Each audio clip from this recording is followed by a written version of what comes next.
Hello, I'm Alan Denton from Physics Partners, and in this short film we're going to take a look at how to teach transformers and power lines. This film is part of a series to help you with your physics teaching, especially if you're new to teaching, new to physics, or just looking for some new ideas. I'll give you some tips for introducing this concept, especially if you are teaching remotely. Feel free to pause and take notes, or rewind and watch again. But before we look in more detail about how a transformer works, let's have a look at what a transformer does. So here's an example of a wind power station. And this wind power station generates a potential difference of about 600 volts. A coal-fired power station or a nuclear power station may be significantly higher, at around 20,000 volts, but all of them then need to use a step-up transformer. So if they don't do this, then the efficiency of the whole system is incredibly low. A lot of the energy is wasted as heat to the environment as the wires heat up lots, and it's a massively inefficient system. The voltage that's used in our high power transmission lines is around 132, 275 or 400,000 volts, so significantly higher. Of course, these are incredibly dangerous. If these were to enter our homes, the chance of getting a spark causing significant damage to humans would be very high. So you then need another transformer to bring that voltage down to 230 volts. And that's what we use in our homes. But then if we get into our homes, we still don't want 230 volts of alternating current to power most of our electrical goods. Okay, something old-fashioned that doesn't have any computer chips in is fine running off 230 volts. For example, an old-fashioned light bulb or a kettle or maybe the cooker. But most things need to be much lower voltage and also direct current. And so for most things, we've got transformers, something that takes the 230 and converts it down to a smaller voltage. So let's have a look at how we could build a very simple transformer. So here I've got 120 coils, here I've got 120 coils, and if I put them together, I've effectively made a transformer. So coming from the left hand side, I've got this connected to a power supply, and on the right hand side I've got it connected to a bulb.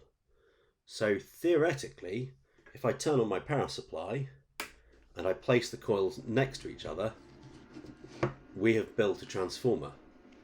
We have done is just not a very good one yet, because what this is doing is it's inducing a magnetic field in the other coil. But at the moment, that magnetic field is not very strong. What we can do is we can add in an iron core, and you can now see the bulb is glowing. And you can also hear it vibrating, and that's because it's 50 hertz. It's oscillating at 50 times per second. So let's think a little bit about how a transformer works. The first thing that happens is that you need alternating current on the left hand side coming in. And when you've got a current passing through that coil, that generates a magnetic field going in one direction.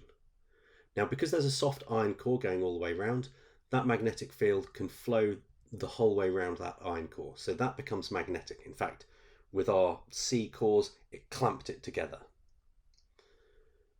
Now, a changing magnetic field, and we did have a very temporarily changing magnetic field on the right hand side, but a changing magnetic field then creates a potential difference on the right hand side. So a current can flow now on the right hand side. However, if we stopped there, it wouldn't be a changing magnetic field, and whilst you get a blip on the right hand side, that would be it. But 0.01 seconds later, because we've got an incoming potential difference that's alternating current, suddenly it flips the direction of the magnetic field, and it's now going the other way around that soft iron core. And so this constantly alternating magnetic field on the right hand side means that it can generate a continual potential difference. Now I'm going to ask you a series of questions, and these are some challenges, and if you've not seen transformers before, you will just have to guess, and that's absolutely fine. I don't mind whether you get it wrong. What I'm interested in is whether you eventually spot the pattern. I would rather you guessed what was going on and spotted a pattern than tried to figure it out by using an equation each time. So here's the question. We've got a setup where we've got 12 volts AC on the left hand side, we've got 10 coils on the left hand side. On the right we've got 20 coils. What do you think the potential difference measured on the right hand side would be? Have a pause and have a think. Okay, if you said it was 24 volts, that's right. So we've got twice the number of coils, we've got 24 volts. And with students, I'll be getting them to guess this on mini whiteboards, but let's carry on and look at a different question. What about now? I've got 10 coils on the left hand side and 30 coils on the right hand side. Have a pause. Excellent, 36 volts, is that what you got? Okay, let's try changing the numbers significantly now. So what happens if we've got 100 coils on the left hand side and 300 coils on the right hand side? Okay, the result is actually the same as the previous question. So it doesn't really matter what the number of coils is. That doesn't seem to be playing a factor here. What's interesting is the ratio of those coils, and that's all this is about. It's about spotting the ratio. So all of these have been step-up transformers. We've ended up with a higher voltage out than we've got in. What about this example? Okay, and the answer is you get 12 volts out again. Now this may not look like a useful thing, but actually it is. We use it in our home. You might use it in your bathroom if you've got a shaver socket. It's running on a separate circuit, so you can't electrocute yourself by touching part of the right-hand circuit and part of the left-hand circuit together. What about this? 10 coils on the left-hand side and 5 coils on the right-hand side. Okay, this is our first example of a step-down transformer, and sure enough it gives 6 volts. And what about this one?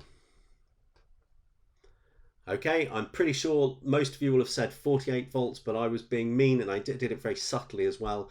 I changed the left-hand side to direct current rather than alternating current.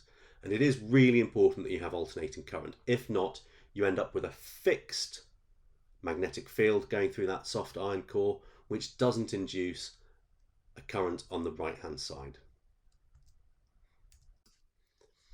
And in a question like this, instead of showing students a change in the number of coils, I'll show them a change in the potential differences, and I'll expect them to figure out the coils for this. So what would the answer be? It's 50 coils. So there is an equation that can be used as well, and effectively it just tells us about the ratios between the voltages being the same and the number of coils being the same. But most of the time the students will be able to get away just by the understanding of the ratios, and also it will enable them to answer qualitative problems that otherwise couldn't be answered if they're relying on the equation itself. And there is another equation as well, which is that the fact that the power, if the transformer is 100% efficient, and transformers are pretty efficient, but if the power is conserved, then the current times the voltage on one side must equal the current times the voltage on the other side. And that's really powerful, because we know then that if, for example, it's a step-up transformer and the potential difference is going up, well then the current must be going down by a corresponding amount. And in fact, this is why we use step-up transformers before we get to our power lines. And it's because we want a low current, because that will waste less heat to the environment. This is a nice example of a question about transformers. It's a 5-mark question, so it's got a multi-stage calculation involved, and there are a number of different ways that you could approach this question. It's about a spot welder who's using high current to join 2 sheets of metal together. Try to answer the question, and then I'll talk you through my method. So as I said, there are lots of different ways that you could solve it. My method starts by figuring out what's going on the right-hand side of the circuit. So we've got a power and we've got a voltage. Well, using P equals IV, we can figure out what the current is on the right-hand side of that circuit. Once we know that, we can then look at what's going on with the coils. We've got a ratio of 640 to 4. In fact, it's going down by a factor of 4. but we're going the other way. So we're considering it's going from 4 to 640, which means the voltage must be going up by a factor of 160, which means that the current must be decreasing by a factor of 160. If we put the numbers in, we know the right hand side's 192 amps, the left hand side's 160 amps, so the voltage input must be 1.2 volts. The trick to figuring out the left hand side is to see that the number of coils between the right and the left are going up by 160, so the potential difference between the right and the left will be an increase of 160. If you've got an increase in the PD of 160, you'll have a decrease in the current of 160. So if we take the 192 amps that we've got on the right hand side and divide it by 160, we can work out the current on the left hand side is 1.2 amps. I hope that's been a help in teaching this topic. Hope to see you again soon.